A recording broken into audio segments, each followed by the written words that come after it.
Final score here in Camp Randall in Madison, Wisconsin. It's Ohio State 34, Wisconsin 0. The Buckeyes earned their second shutout win of the season, 7-0 overall, second shutout win of the year, and first road shutout since the Rutgers game back in 2017. I'm Spencer Holbrook. This is a rapid reaction on Lettermen Row.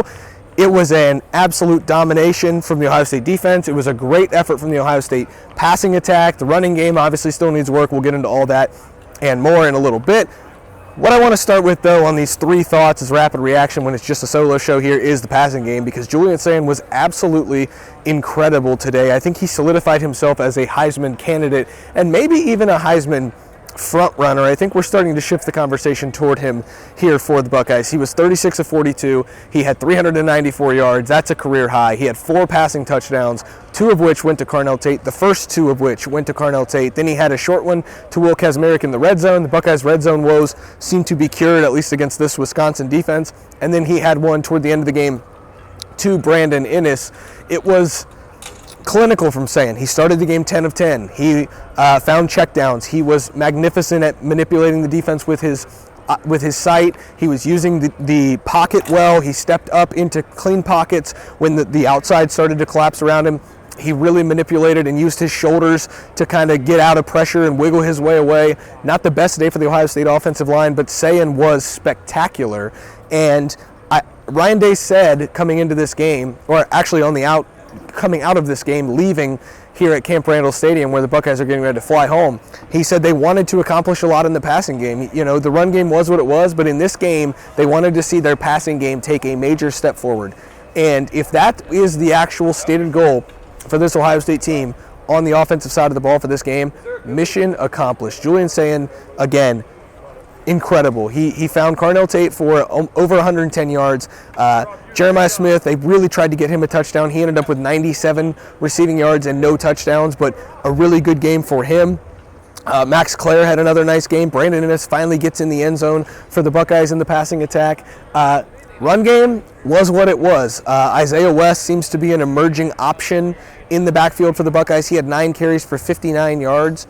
Bo Jackson was limited in this game, 10 carries, 26 yards. The run game didn't look great. It was clear that Wisconsin was going to be stopping the run and I guess okay, if you will, with giving up the pass, which is not a recipe for success against this Ohio State team. I think Luke Fickell knew that. There were times where I thought that it was clear Wisconsin knew that it wasn't going to be competitive in this game, most notably at the end of the first half when Wisconsin had the ball with 2 timeouts and a minute to go, and they ran the ball 3 times and then went to the half. So I do think that there was a level of, hey, let's stop what we can, let's control what we can. Wisconsin shuts down the Ohio State rushing attack. That's obviously aided by the Ohio State run game, which isn't where it needs to be. Ryan Day knows that. The right side of the offensive line I didn't think had a good day. It was Tegra Shabola's worst game of the season. He had a couple of penalties. He had a couple of times where he was beat on his assignments. He was replaced for a few drives by Josh Padilla. But with all of those things that they need to work on, they now have an idle week before they get Penn State at home.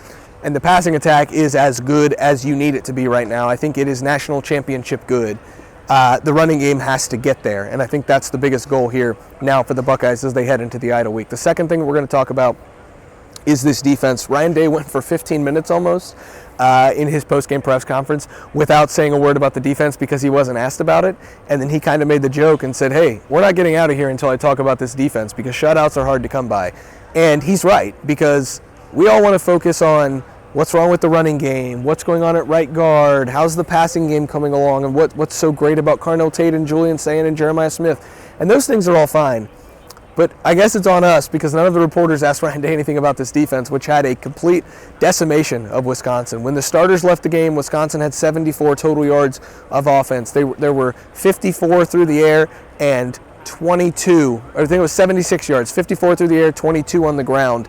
This is the worst offense in the Big Ten by a wide margin. It is not close. It's the worst offense in the league. We got to throw that in as a caveat for everything.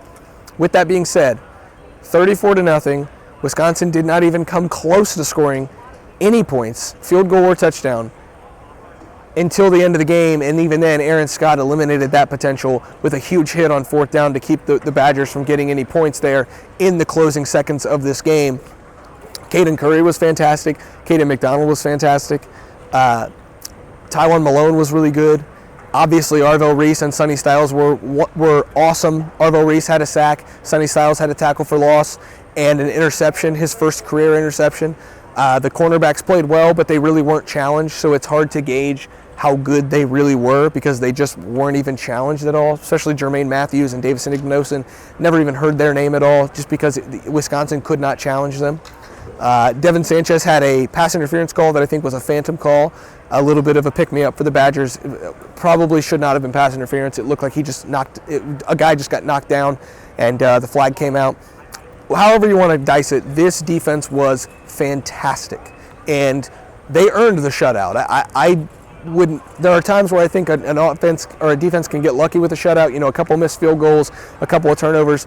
This team earned every bit of its shutout. Wisconsin did not even come close to scoring on this first team off defense, and that's the way it should be. That's what it should have looked like for the Ohio State defense. It was a veteran and mature effort. I know there's a lot of people in the Woody Hayes Athletic Center on the team bus heading back to the airport right now who were banged up and who did persevere and push through to get to the end of this 4-game stretch that included three road games in 4 weeks, who did have some bangs and bruises that maybe they didn't want to play, but there is a lot to like about what this defense did tonight. I thought it was, again, the most mature effort of the season for the Ohio State defense.